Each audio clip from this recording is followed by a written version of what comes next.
సింధూర్ రెడ్డి గారు వెళ్ళే ఆడపడచ్చు కదా. ధన్యవాదాలు అధ్యక్ష.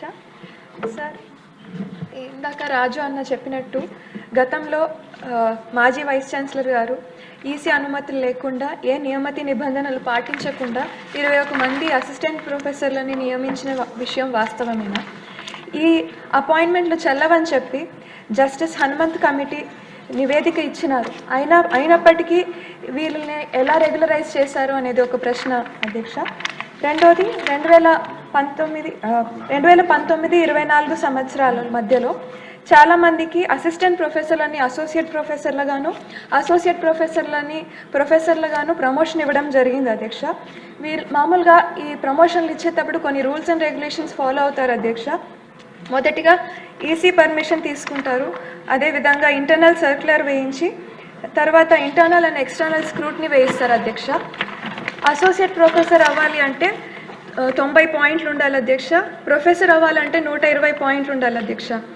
ఒక ఇంటర్వ్యూ కమిటీ బీసీ ఆధ్వర్యంలో చేసి వాళ్ళని సెలెక్ట్ చేసిన వాళ్ళని ఈసీలో పెట్టి తర్వాత ఆర్డర్ ఇస్తారు అధ్యక్ష. కానీ ఇవేవి పాటించకుండా చేశారు అనేది ఒక అపోహ అధ్యక్ష. ఇది మంత్రి గారిని అడుగుతున్నాను అధ్యక్ష. అదేవిధంగా ఎస్కే యూనివర్సిటీలో టీచింగ్ పోస్టులు దాదాపు 230 ఉన్నాయి అధ్యక్ష. కానీ ఇప్పటికీ ఓన్లీ 45 మాత్రమే ఫిల్ అయి ఉన్నాయి అధ్యక్ష. 185 మంది ఖాళీలు ఉన్నాయి అధ్యక్ష. వీటిని భర్తీ చేసే ఆలోచన ప్రభుత్వం చేస్తోంది అధ్యక్ష. అదేవిధంగా ఎస్కే యూనివర్సిటీలో మన టీడీపీ హయాంలో అధ్యక్ష 2014-19 సంవత్సరాల మధ్యన అడ్మిషన్స్ 4000 పైచిలకు ఉన్నాయి అధ్యక్ష. ఇప్పుడు అది 800కి పడిపోయినాయి అధ్యక్ష. అండ్ డిగ్రీ కాలేజెస్ రాష్ట్ర వ్యాప్తంగా 34% మాత్రమే అడ్మిషన్స్ రేట్ ఉన్నాయి అధ్యక్ష. వీరిని పెంచడానికి ఏమైనా ప్రభుత్వం చర్యలు తీసుకుంటుందా అధ్యక్ష? అదేవిధంగా ఎస్కే యూనివర్సిటీలో time scale and minimum scale కింద 280 మెంబర్స్ గత 25 సంవత్సరాలుగా వర్క్ చేస్తున్నారు అధ్యక్ష. వీళ్ళని రెగ్యులరైజ్ చేసే ఏమైనా పనులు చేస్తుంది అధ్యక్ష ప్రభుత్వం? ధన్యవాదాలు అధ్యక్ష.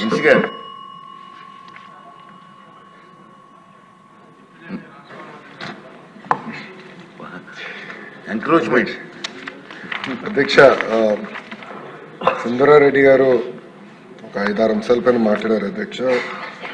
ఒకటి వచ్చేసి ప్రమోషన్స్ సస్పెన్షన్స్ పైన గతంలో పొలిటికల్ ఇంటర్ఫియరెన్స్ అనేది జరిగిందనేది మాకు ఫిర్యాదులు వచ్చినాయి అధ్యక్ష. అది మేము ఎంక్వైరీ కమిటీకి ఆ వివరాలను ఇస్తాం. తప్పనిసరిగా అది డీటెయిల్స్ రిపోర్ట్ వచ్చిన తర్వాత యాక్షన్ తీసుకుంటామని మేడం గారికి నేను చెప్తాను జరుగుతుంది అధ్యక్ష. ఇంకోటి మేడం గారు అన్నట్టే కొన్ని విషయాలు ఏంటంటే ఇది హైకోర్టులో ఆల్రెడీ ఇది జరుగుతుంది అధ్యక్ష. ఒక కేసు దానిపైన అది మ్యాట్రిక్స్ సబ్జుడిస్ కనుక కొంచెం టైం తీసుకుని నేను మేడం గారికి వివరాలు చేస్తాను అధ్యక్ష. ఇంకోటి ఆమె డిగ్రీ కళాశాలలో అడ్మిషన్స్ తక్కువ ఉన్నాయి, ఎట్లా పెంచుతారని దానిపైన కూడా చర్చించారు అధ్యక్ష. ఇది ప్రైవేట్ ప్రభుత్వ డిగ్రీ కళాశాలలో ఇదే సమస్య, ఇది ఇప్పటిది కాదు, తరతరాలుగా వస్తున్న సమస్య అధ్యక్ష. కోర్సెస్ని మోర్ మార్కెట్ ట్యూన్డ్గా చేయాల్సిన అవసరం ఉంది. మార్కెట్కి అవసరమైన విధంగా మెరుగైన కోర్సెస్ తయారు చేయాల్సిన బాధ్యత ప్రభుత్వం పైన ఉంది అధ్యక్ష. అది నేను ఆల్రెడీ అధికారులు కూడా నేను చెప్పాను, అది మేము సీరియస్గా తీసుకుంటామని మేడం గారికి నేను తెలియజేస్తున్నా అధ్యక్ష. వేకెన్సీస్ విషయం వాస్తవ అధ్యక్ష అందరూ తెలిసిన విషయమే. విశ్వవిద్యాలయాల్లో రిక్రూట్మెంట్ అనేది అనేక కోర్టు కేసుల వల్ల జరగలేదు అధ్యక్ష. మేము కూడా డిపార్ట్మెంట్ పరంగా ఎక్కువ డిఎస్సీ మీద శ్రద్ధ పెట్టాం, ఎందుకంటే మొదటిసారి ఇంత పెద్ద ఎత్తున డిఎస్సీ చేస్తున్నాం, జాగ్రత్తగా చేయాలని ఎక్కువ శ్రద్ధ పెట్టాం అధ్యక్ష. దానిపైన కూడా మేము త్వరలోనే ఒక యుద్ధ ప్రాతిపదికంగా ఉన్న వేకెన్సీస్ అన్ని కూడా మేము ఫిల్అప్ చేస్తాం అధ్యక్ష. ఇక్కడ ఏంటంటే అధ్యక్ష 3282 పోస్టులు మనకి వేకెంట్ ఉన్నాయి అధ్యక్ష. దీనిపైన చాలా అనేక కోర్టులో కూడా కేసులు నడుస్తున్నాయి అధ్యక్ష. ఒక 100-day యాక్షన్ ప్లాన్ తీసుకుని ఆ లీగల్ కేసెస్ అని రిజాల్వ్ చేసి పకడ్బందీగా ఒక నోటిఫికేషన్ వేసి రిక్రూట్మెంట్ కూడా పూర్తి చేస్తామని మేడం గారు తెలియజేస్తున్న అధ్యక్ష. రెండోది ఎంటీఎస్ రెగ్యులరైజేషన్ గురించి కూడా అడిగారు. కొంచెం నా దగ్గర రెడీగా వివరాలు లేవు అధ్యక్ష. సో కొంచెం వివరాలు తెలుసుకున్న తర్వాత మేడం గారికి ఇన్ రైటింగ్ నేను సబ్మిట్ చేస్తాను. Thank you. క్వశ్చన్ నెంబర్ 1022 అండి.